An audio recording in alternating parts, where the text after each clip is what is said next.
बिस्मिल्लाहिर्रहमानिर्रहीम। अस्सलामु अलैकुम अजीज़ तलबा। नंबर 6 पे है जी आपके एसेट्स। जो भी आइटम ऐसे हैं जिनकी ऑनरशिप बिजनेस के पास है, ओन्ड बाय द बिजनेस, हम इन्हें प्रॉपर्टीज ऑफ द बिजनेस भी कहते हैं, जिनका मालिक कारोबार है। आप इसको अगर आसान जुबान में समझना चाहें तो जो चीज़ आपकी होती है वो आपका एसेट है। मसलन आपके पास आपके शूज़ हैं, आपका बैग है, आपका मोटर बाइक है, आपका मोबाइल है, या आपके एसेट्स हैं। तो यही चीज़ें अगर बिजनेस के पास होती हैं तो वो बिजनेस के एसेट्स कहलाएंगे। तो अकाउंटिंग में एसेट्स से मुराद वो तमाम आइटम्स हैं जिनकी मलकियत बिजनेस की है, जिनका मालिक कारोबार है और वो कारोबार के लिए इस्तेमाल हो रही है, तो इन्हें हम एसेट्स कहते हैं। एसेट्स में हमारी टाइप्स हैं। एक हमारे पास आते हैं फिक्स्ड एसेट्स या प्लान एसेट्स कहते हैं। नाम से ज़रा फिक्स्ड है। इनमें दो खसूसियात होती हैं। एक तो ये लंबे अरसे तक कारोबार को बेनिफिट देते हैं, और दूसरी सिचुएशन ये होती है कि हम इन्हें आसानी से एक जगह से दूसरी जगह मुंतकिल नहीं कर सकते। मुश्किल काम होता है इन्हें एक जगह से दूसरी जगह लेकर जाना। लैंड, बिल्डिंग, जो मशीनरी फैक्ट्री के अंदर फिट हुई हुई ऐसे आइटम्स हैं जो जिन्हें हम आसानी से मूव नहीं कर सकते, तो लंबे अरसे के लिए भी चलते हैं। इसके बाद फर्नीचर है, फिटिंग्स हैं, इक्विपमेंट्स हैं। तो ये सारे के सारे ऐसे आइटम हैं जो लंबे अरसे तक जो है वो कारोबार के लिए बेनिफिशियल होते हैं, और इन्हें हम आसानी से एक जगह से दूसरी जगह नहीं लेके जा सकते। तो इन्हें हम फिक्स्ड या प्लांट एसेट्स कहते हैं। आगे हम इनको मज़ीद दो कैटेगरीज के अंदर डिवाइड करते हैं। एक आपके कहलाते हैं tangible assets,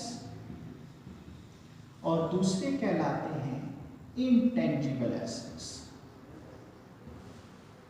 tangible physically exist करते हैं, मौजूद होते हैं किसी न किसी शक्ल में आपके सामने। जैसे मैंने एग्जांपल्स दी हैं, लैंड है, बिल्डिंग है, फर्नीचर है, मशीनरी है, इक्विपमेंट्स हैं। ये सारे के सारे आइटम हमारे टेंजिबल आइटम्स कहलाते हैं। इनटेंजिबल जो फिजिकली एग्जिस्ट नहीं कर रहे होते, जैसे इसमें हम एग्जांपल्स ले सकते हैं। गुडविल है किसी बिजनेस की, ट्रेडमार्क है, कॉपीराइट्स हैं। ये ऐसे आइटम्स हैं, पेटेंट्स हैं जो फिजिकली तो एग्जिस्ट नहीं कर रहे होते, लेकिन ये बिजनेस की ऑनरशिप में होते हैं। ट्रेडमार्क एक बिजनेस का है तो वो उसी के लिए इस्तेमाल होगा, तो किसी कोई और बंदा उस तरह का निशान नहीं बना सकता। कॉपीराइट्स हैं, गुडविल है, वो उसी बिजनेस से रिलेट करेगी, किसी और के साथ एसोसिएट नहीं होगी। तो ये एसेट्स हैं बिजनेस के, और बिजनेस के लिए बेनिफिशियल है, और ये लंबे अरसे तक उसके साथ चलते हैं। तो इन्हें हम इनटेंजिबल एसेट्स कहते हैं। तो टेंजिबल जो फिजिकली एग्जिस्ट करते हैं, और इनटेंजिबल एसेट्स वो होते हैं जो फिजिकली एग्जिस्ट नहीं करते। दूसरे जो है वो हमारे कहलाते हैं करंट एसेट्स। बहुत आसान जुबान में इनको ये ऐसे डिफाइन किया जा सकता है कि ये इजीली कन्वर्टेबल इनटू कैश। अगर मुझे कैश की ज़रूरत है और मेरे पास कोई भी ऐसा आइटम मौजूद है जिसे बेचकर मेरे पास फ़ौरन से कैश आ जाए, जब भी मुझे कैश ज़रूरत हो तो वो मेरे पास कैश आ जाए, ये करंट एसेट्स है। कैश एट हैंड जो आपके पास ऑलरेडी कैश की सूरत में है। कैश एट बैंक, बैंक में पैसे पड़े, आपको फ़ौरन से कैश मिल जाएगी। आपके डेटर्स या अकाउंट रिसीवेबल है, किसी से पैसे लेने हैं, आप उसे कहेंगे वो आपको पेमेंट कर देगा, आपके पास कैश आ जाएगी। आपके पास मर्चेंडाइज या गुड्स का स्टॉक पड़ा हुआ है, अभी कस्टमर आ जाएगा, सामान बिक जाएगा, कैश आ जाएगा। तो ये करंट एसेट्स हैं जो इजीली कन्वर्टेबल इनटू कैश हैं, आपको फौरी तौर पर इनके बदले कैश मिल जाती है। नेक्स्ट हमारे होते हैं नॉन करंट एसेट्स। अब नाम से जाहिर है ये उसके उलट सूरत हाल है। आपकी मलकियत में तो है, लेकिन फौरी तौर पर कैश अवेलेबल नहीं होगी। इन्वेस्टमेंट की हुई है कहीं पर, फौरी तौर पर इन्वेस्टमेंट किसी बिजनेस से नहीं निकाली जा सकती। आपने कहीं पे कोई amount as a security deposit करवाई हुई है, तो वो जो सिक्योरिटीज़ हैं वो फौरी तौर पर कैश नहीं हो सकते, तो ये नॉन करंट एसेट्स हैं। तो ये 3 टाइप्स होगी हमारे पास, फिक्स या प्लांट एसेट्स, करंट एसेट्स और नॉन करंट एसेट्स। इसके बाद हमारे पास आ जाती हैं इक्विटीज।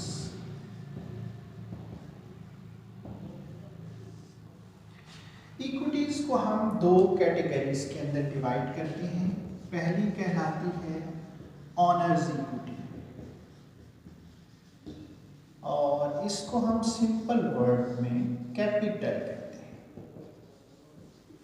और दूसरी हमारी आउटसाइडर इक्विटीज,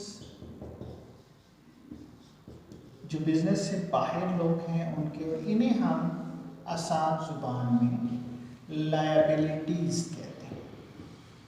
ऑनर्स इक्विटी, जो मालिक ने इन्वेस्टमेंट की है। देखिए, मैं अपना कोई भी काम करना चाहता हूँ, वो बिजनेस छोटा है बड़ा है, मुझे कुछ ना कुछ इन्वेस्ट करना पड़ेगा।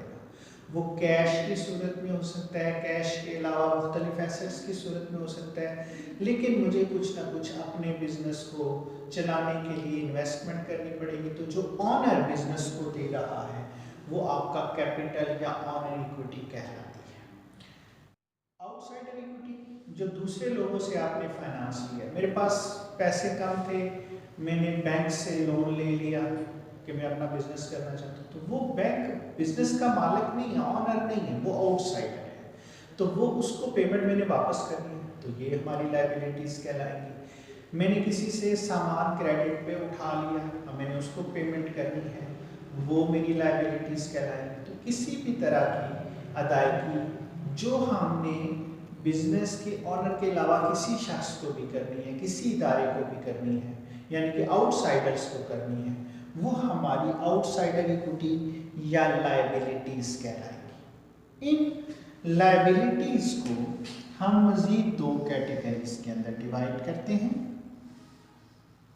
एक हमारी कहलाती है शॉर्ट टर्म और दूसरी हमारी कहलाती है लॉन्ग टर्म।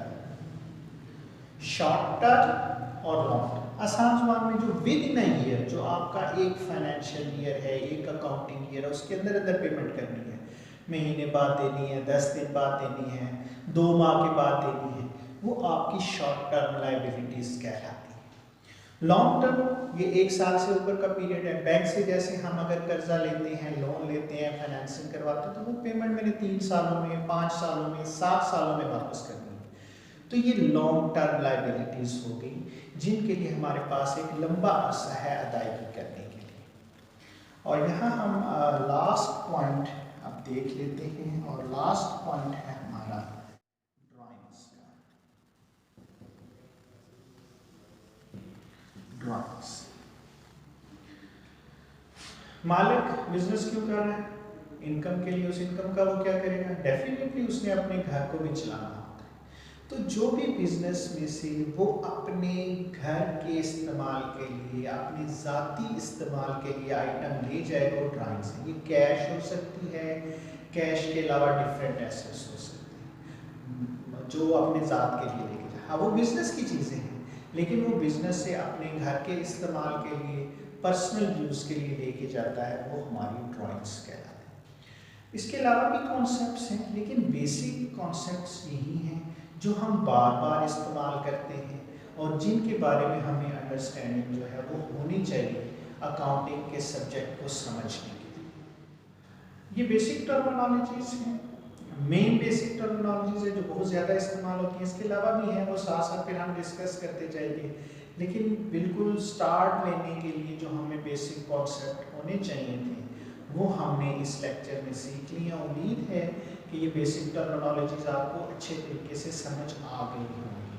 अगर वीडियो अच्छी लगी है तो इसे लाइक करें, चैनल को सब्सक्राइब नहीं किया तो चैनल को सब्सक्राइब कर दें और बेल आइकन को प्रेस कर दें ताकि नई आने वाली वीडियोस के बारे में आपको पहले पता चलता है।